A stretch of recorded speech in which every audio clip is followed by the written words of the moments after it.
Welcome to my Days of Our Lives official channel. I hope everyone is having a wonderful day. Before we begin, please hit the subscribe button and give this video a thumbs up. Nicole has her son back and Sloan, Leo, and Melinda find themselves in hot water. Luckily, I'm the future of this family, and I'm going to take this family into the ultramodern world. And I am not going to hold back just because it might hurt your passions, Alex said. Maggie chortled. Maggie noted that it was clear that Alex delighted the Kiriaki's life and power, and she didn't condemn him for it.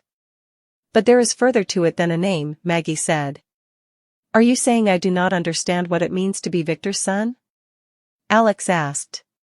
Maggie noted that there was responsibility and immolation that went on with the family name. And unless you are ready to embrace all of it, you are just simply playing at the job of being an heir at law, Maggie said. Maggie gentled Alex's impertinence, and she walked down. Eric and Rafe walked into Sloan's apartment and looked around, but Sloan was gone. I cannot believe she just left, Eric murmured. Rafe called in an APB on Sloan. This just does not make sense. Her passport, her motorist's license are still then, Eric noted. Rafe asked Eric roughly how long Sloan had been gone, perhaps a couple hours, Eric said. With a nod, Rafe noted that he'd a couple of ideas of where to start the hunt. In the DiMera living room, Nicole told E.J. that their son was perfect. Our precious son is alive, E.J. said. Nicole agreed that Jude was an answer to their prayers. With a shriek, E.J. noted that Nicole had known each along that Jude had been her son.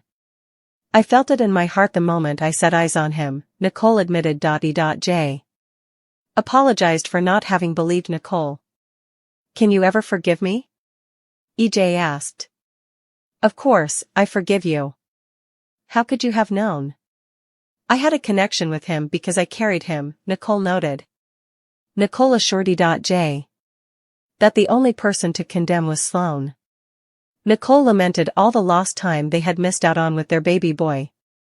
Jude will heal us, Nicole. It'll just take time, E.J. said. Nicole argued that she couldn't stop allowing about the night of Jude's birth. I allowed. I lost everything. I no way allowed. My life would be whole again, Nicole said. And it's now, E.J. rumored. E.J. added that Rafe and Eric would make sure Sloan faced the consequences for her conduct. What about that croaker? And Dimitri? Nicole asked. Nicole argued that Sloan couldn't have pulled off the scheme on her own. With a nod, E.J. noted that there would probably always be unanswered questions. But when I look into our son's eyes, none of it matters, E.J. said. E.J. suggested that they concentrate on being parents. You are right. I cannot let my wrathfulness take down this moment, Nicole said. Nicole told Jude that he merited to have an attentive and loving mama. We have wasted too important time not being a family, and I am not going to waste any further time allowing about that horrible, Nicole said. Eric and Rafe intruded with the news that Sloan had escaped. I am sorry. While I was bringing Jude to you, she obviously took off, Eric explained. Nicole told Eric not to apologize. With a shake of his head, Eric noted, I should have called the police first. Nicole argued that Eric had acted like a parent and had done the right thing. E.J. agreed. We all hope that Sloan faces the consequences, but that is out of our hands, E.J. said. Rafe said there was an APB for Sloan. I do not know what she was allowing to run like this, Rafe said. Nicole scarfed and noted that Sloan hadn't wanted to face the consequences for her conduct. Frustrated, E.J. asked Rafe why he wasn't out searching for Sloan. Actually, I've questions for you, Rafe said. Rafe explained that Sloan had left without her portmanteau, keys, auto, or identification. When Rafe asked E.J. however, if he believed Sloan had the means to start over. J. shook his head, no. E.J. allowed. About when he'd handed over a packet of accoutrements to Sloan to help her start her new life. You will no way want for anything as long as you promise no way to return to Salem or tell anyone that Eric is Jude's natural father, E.J. had told Sloan. E.J. shook off the memory.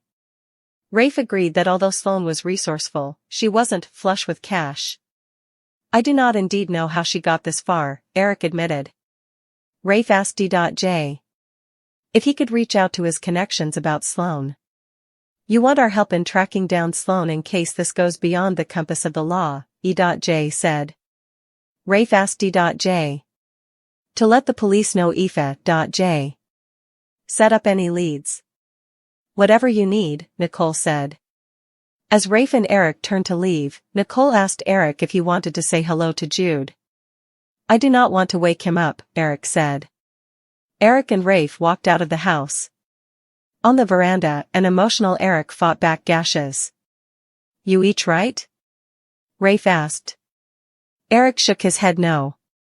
Jude is where he's supposed to be. But my heart, Eric said. Rafe said he understood. I felt that pain when I had to turn David over after I was raising him all those months, Rafe said. Eric noted that Jude felt like his son, and Rafe combated that it would feel like that for a while.